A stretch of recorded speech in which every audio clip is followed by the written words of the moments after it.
NATO को रूस की इनडायरेक्ट चेतावनी। क्रेमलिन का जवाब, टकराव से हर कोई बचना चाहता है।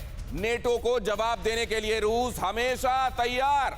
यूक्रेन में घुसने की कोशिश भी भारी पड़ेगी, क्रेमलिन ने कहा। क्रेमलिन के प्रवक्ता दिमित्री पेस्कोव का यह बयान, नेटो को जवाब देने के लिए रूस हमेशा तैयार। अब यह देख लेने के बाद जरूर हम यह समझना चाहते हैं पीके श्रीवास्तव सर कि ये कई बार हम देखते हैं ब्रिटेन खास तौर से चाय से ज्यादा केतली गरम वाला हिसाब रहता है, ऐसा क्यों? एक्चुअली ब्रिटेन का रोल इस वक्त वही हो रहा है जो यूके, अगर आप मुझसे सच पूछें तो यूएस की रिटर्न स्क्रिप्ट आती है जेलेंस्की के पास भी और रिटर्न स्क्रिप्ट आती है बोरिस जॉनसन के पास भी। जो उनको बोला जाता है वो करते हैं। अब आप देखिए यूएस की जो खास चीज़ निकल के आई है कि उनका मिलिट्री ऑब्जेक्टिव क्या है। उन्होंने बार बार ये कहा है कि रूस को वीकन करना, मिलिट्री पावर को वीकन करना हमारा मिलिट्री ऑब्जेक्टिव है। उसमें कहाँ यूक्रेन की बात आती है? आपने कभी यूक्रेन शब्द का इस्तेमाल सुना है? नहीं सुना होगा। और दूसरी ये उसी की रणनीति में आता है कि रूस को घेर लीजिए, बाल्टिक सी को अपने कब्जे में कर लीजिए जहाँ से थ्रेट आ सकता है, न्यूक्लियर थ्रेट आ सकता है। लेकिन एक बात मैं और कहना चाहूँगा, फिनलैंड जो है उसकी बड़ी एक अच्छी सी पोजीशन है एज ए न्यूट्रल कंट्री। वो यूएन के न्यूक्लियर डिसआर्मामेंट का जो वो बना हुई कमेटी है उसका चेयरमैन भी है। अगर वो नाटो ज्वाइन कर लेता है तो कैसे वो रहेगा न्यूट्रल? ये सारी बातें भी सामने आएंगी। फिनलैंड प्रॉस्पर किया इस पूरे पीरियड में। फिनलैंड के जितने मिलिट्री इक्विपमेंट हैं, अब उसका मिलिट्री साइज छोटा है लेकिन मिलिट्री इक्विपमेंट बड़े टेक्नोलॉजिकली एडवांस्ड हैं और बहुत ही प्रिसाइज हैं। वो सारी उसकी खूबियां हैं जो है खो जाएंगी नाटो में शामिल होते ही। तो मुझे लगता है, और फिनलैंड में अपना उनकी जो अपोजिशन पार्टी है उसने एक रुख लिया है कि हमें ज्वाइन करने से कोई फ़ायदा नहीं होगा। लेकिन रूलिंग पार्टी अभी भी यूएस के प्रभाव में है, उनके वर्चस्व में है, वो ये चाहते हैं कि ज्वाइन हो। लेकिन एट द मोमेंट अगर आप मुझसे पूछेंगे तो मेरा आकलन ये है कि शायद ये पुतिन के ऊपर दबाव डालने की एक टैक्टिक्स है कि आप देखिए हर तरफ से घिर रहे हैं, आप हमारी बात मानिए। क्योंकि आने वाली एक चीज़ होने वाली है, वो ये होने वाला है कि अगस्त के बाद से पुतिन जो है जो भी रूबल में पे नहीं करेगा उसका वो तेल बंद कर देंगे। ये बहुत महत्वपूर्ण बात, और इसको मैं दोहराता हूं, अगस्त के बाद पुतिन ये करने वाले हैं कि उनकी निगाहों में जो दुश्मन देश हैं उनमें से जो भी रूबल में पे नहीं करेगा उनके साथ वो अपना व्यापार बंद कर देंगे। और व्यापार बंद कर देंगे मतलब ईंधन की आवश्यकताएं यूरोप की खास तौर से आप समझते हैं कैसी हैं। रूस घाटा उठाने के लिए तैयार है, क्या उतना घाटा उठाने के लिए यूरोप तैयार है? ये अहम बात, ब्रिटेन बचाएगा क्या जब रूस बम बरसाएगा? 1340 ये किलोमीटर्स हैं बाउंड्री के जो लगते हैं फिनलैंड और रूस के आपस में। एसवीपी सिंह सर, आपके पास एक बार फिर से ये समझने के लिए आना चाहता हूं मैं, नेटो को अगर शामिल ही करना होता तो क्यों देर करता वो जॉर्जिया के मामले में और यूक्रेन के मामले में भी? फिनलैंड को और स्वीडन को भी इजीली अकोमोडेट कर लेगा क्या वो? ये मैं आपको बताता हूँ, बहुत महत्वपूर्ण बात है कि जो ईस्टर्न फ्लैंक ईस्ट यूरोप का है और वेस्ट रशिया के साथ जो मिल रहा है, ये 1340 किलोमीटर जब ये नेटो बन जाता है, नेटो कंट्री का हिस्सेदार बन जाता है, तो कंप्लीट एक नेटो वॉल बन जाती है रूस के पश्चिम बॉर्डर के ऊपर। सो सबसे पहले उन्होंने एक स्ट्रैटेजिक गैप कवर किया है। अमेरिका की ये जो स्ट्रैटेजी है, उनका जो स्ट्रैटेजिक गैप था उसको कवर कर रहे हैं। दूसरा है कि रूस इस समय, मैं समझता हूं, कोई ऐसी आक्रमण हरकत नहीं करेगा जब तक कि वो कंसोलिडेशन अपना कर ले यूक्रेन के अंदर, खास करके डॉनबैस और क्या सर यही बात, मैं यही, ये आपने बहुत इंपॉर्टेंट बात कही सर कि जब तक कंसोलिडेट नहीं कर लेता वो अभी ईस्ट यूक्रेन में, सदर्न यूक्रेन में, उसके लिए अब भी रेजिस्टेंस देखने को मिल रहा है। क्या इसी बात का फायदा उठाते हुए स्वीडन और फिनलैंड को यह लग रहा है कि इस समय रूस हमसे कोई पंगा नहीं करेगा, पहले लगी आग तो बुझाए वो? और उधर क्या हो रहा है, केवल यहां पर रेजिस्टेंस उसको कम नहीं करना है, बेलगोरोद में क्या हो रहा है, यह अहम खबर आपको बताता हूं। बेलगोरोद वो जगह है जहां आपको मालूम होगा खास तौर से यूक्रेन की तरफ से हमले देखने को मिल रहे हैं। और जब भी यूक्रेन की तरफ से अगर आप बात की बात करें तो यूक्रेन कह देता है कि वहां तो फॉल्स फ्लैग ऑपरेशन चल रहा है। रूस खुद अपनी टेरिटरी पर खुद ही हमला करके हमको जिम्मेदार मानकर हमारे ऊपर मिसाइलें बरसाने लगता है। क्या यह बात सच है या ये असल में यूक्रेन का प्रोपेगेंडा है, यह समझने की कोशिश करते हैं। बेलगोरोद में हमले की यह खबर आप देख रहे हैं।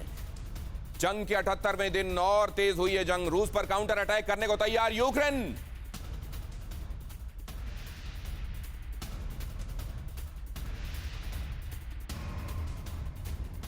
रूस के बेलगोरोद में यूक्रेन की भीषण गोलाबारी। ये फॉल्स फ्लैग ऑपरेशन होगा या नहीं, ये तो वक्त तय करेगा। शायद ये बातें सामने आए, लेकिन ब्रिटेन बचाएगा क्या जब रूस बम बरसाएगा? एक बार फिर से मैक्रो पिक्चर की तरफ आते हैं। माइक्रो तो हम डिस्कस कर ही रहे हैं।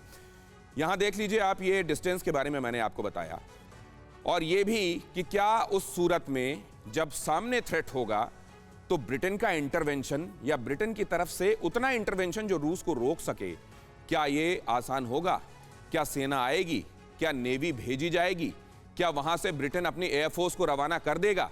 या ये जैसा कहा जा रहा था अभी कि एक रिटन स्क्रिप्ट है जो वॉशिंगटन से चलती है, जेलेंस्की को भी मिलती है और इधर बोरिस जॉनसन को भी मिलती है, और हर एक को यह मालूम है कि उसको किरदार कैसे निभाना है। यह भी देख लीजिए कि इसकी स्ट्रेंथ कितनी है, किसके पास सैनिक कितने हैं, और क्या क्या मदद की सूरत में जो ये कहा जा रहा है कि don't worry we are there, Finland के पास ब्रिटेन का डिप्लॉयमेंट कितना है जरा वो भी देख लीजिए। और ये डिप्लॉयमेंट क्या ये अश्योर करता है कि जरूरत पड़ने पर स्वीडन और फिनलैंड को सुरक्षा मिल जाएगी? सर आपका टेक। मैं नहीं समझता कि कोई भी नाटो का मेंबर इस समय फिनलैंड को बचाने के लिए आएगा। बोरिस जॉनसन भले बात कर रहे हैं, इससे पहले हमने नहीं, देखा ये तो था नेटो के ब्रैकेट से अलग होकर बात करता है ना कई बार ब्रिटेन। हाँ, कई बार इस तरह की बात वो कर चुके हैं। इससे पहले अमेरिकन प्रेसिडेंट भी यही बात कर रहे थे कि जेलेंस्की को पूरी सपोर्ट की बात कर रहे थे, लेकिन जब जंग शुरू हुई तो उन्हीं ने कहा कि हम बूट्स ऑन ग्राउंड नहीं होंगे, हम केवल आपकी मदद बाहर से करेंगे। कोई देश नहीं आएगा। इनकी इकोनॉमिक स्थिति भी इस पोजीशन में नहीं है कि कोई बड़ी जंग करे, और रशिया भी मुझे नहीं लगता कि फिनलैंड पे अटैक करेगा। हाँ, लेकिन वो इकोनॉमिक वार अब का जो नेक्स्ट फेज होगा उसमें इकोनॉमिक वार या आप कह सकते हैं ऑयल वार के ऊपर। नहीं, लेकिन मैं ये जानना चाहता हूं सर कि क्या इस वक्त रूस के लिए ये बड़ी चिंता होगी? क्या वो मल्टीपल फ्रंट्स अफोर्ड कर सकता है? अशोक सर, रूस क्या मल्टीपल फ्रंट अफोर्ड कर सकता है? यूक्रेन से लड़ ही रहा है, फिनलैंड में भी अफोर्ड कर लेगा? ये थोड़ा सा रूस के लिए बहुत एक पेचीदा स्थिति हो जाएगी अगर उसको मल्टीपल फ्रंट्स पे लड़ाई लड़नी पड़े। तो मुझे नहीं लगता कि इस समय वो फिनलैंड के ऊपर तुरंत कोई आक्रमण करेगा। परंतु ये कि जैसा कि हम जानते हैं नेटो की मेंबरशिप भी कोई ऐसा नहीं कि आज आनन फानन में आपने अप्लाई किया और आपको नेटो के अंदर शामिल कर लिया जाएगा। तो वो एक पेचीदा एक 4 स्टेप प्रोसेस है। मैं तो ये जानना चाहता हूं सर कि ऐसा क्या लूज कर दिया है फिनलैंड ने और स्वीडन ने न्यूट्रल रहते हुए कि नेटो में रहते हुए उनके लिए वो जो लॉस है वो गेन में बदल जाएगा? एसवीपी सिंह सर, सबसे पहले तो ये जो यूक्रेन में हमला हुआ है उससे थोड़ी इनसिक्योरिटी ज़रूर पैदा हुई है फिनलैंड और स्वीडन के ऊपर, और काफ़ी हद में ये सर मेरे को कोई व्यक्ति शराब पीकर गाड़ी चलाते दिखा और उसने गाड़ी ठोक दी। मुझे पता चला कि वो शराब पी के गाड़ी चला रहा था इसलिए उसने गाड़ी ठोक दी। तो मेरे लिए सबक क्या है? मेरे लिए सबक यह है कि शराब पीकर गाड़ी नहीं चलाना चाहिए।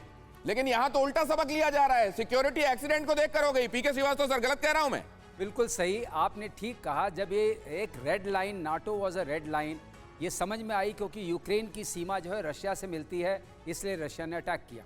अब आप वही चीज़ दोहरा रहे हैं, तो इसीलिए मैंने कहा कि ये स्क्रिप्ट जो आपको सुनाई पड़ रही है, ये ना तो फिनलैंड की स्क्रिप्ट है, ना स्वीडन की है, ना यूके की है। ये स्क्रिप्टेड है, एक तरीके से रणनीति का हिस्सा है और इंफॉर्मेशन वॉरफेयर है। मगर एक बात मैं यहाँ कहना चाहूँगा, अगर रशिया के पास विंडो ऑफ अपॉर्चुनिटी इसको आप बोलते हैं, वो यही है कि वो फिनलैंड के नाटो के मेंबर बनने से पहले ही अटैक करे, तो अटैक करना ही पड़ेगा।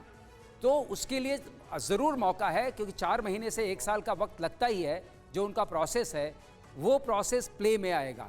और आपको ये पता एक बड़ी इंपॉर्टेंट बात सर अभी यहाँ पे कमर आगा सर ने कही कि क्या ये दबाव डाला जा रहा है बातचीत के लिए? Is it a pressure to talk on Russia sir? Qamar Agha sir, अब मैं समझता हूँ कि ये एक प्रेशर टैक्टिक्स है कि आप बात कीजिए हमसे और मसले को हल कीजिए, वरना इकोनॉमिक कंडीशन इनकी, मतलब अगर वो बात कर लेते हैं आके तो फिनलैंड और स्वीडन से कहेंगे तुम अपनी एप्लीकेशन अपने पास रखो। अब इन्होंने बात कर ली, अब हम नहीं। ये तो कहना अभी जल्दी होगा, लेकिन ये प्रेशर चारों तरफ से बिल्डअप किया जा रहा है कि बातचीत की जाए, निगोशिएशन किया जाए। इसलिए कि अमेरिका के अंदर भी डिमॉन्स्ट्रेशंस हो रहे हैं, यूरोप के अंदर भी इसके खिलाफ बातें चल रही हैं जी। एक बहुत ह्यूज एक्सपेंडिचर वेस्टर्न यूरोप का वॉर के ऊपर खर्चा हो रहा है। अमेरिका में लोग बात कर रहे हैं कि मुल्क के अंदर ज़रूरत है इंफ्रास्ट्रक्चर डेवलप, 40 बिलियन की। राइट, तो आप ये कह रहे हैं कि आगे क्या होगा नहीं मालूम, लेकिन ये हो सकता है कि प्रेशर टैक्टिक्स के लिए किया जा रहा हो। परवाह देश की, सोमवार से शुक्रवार रात 10 बजे TV9 भारतवर्ष पर।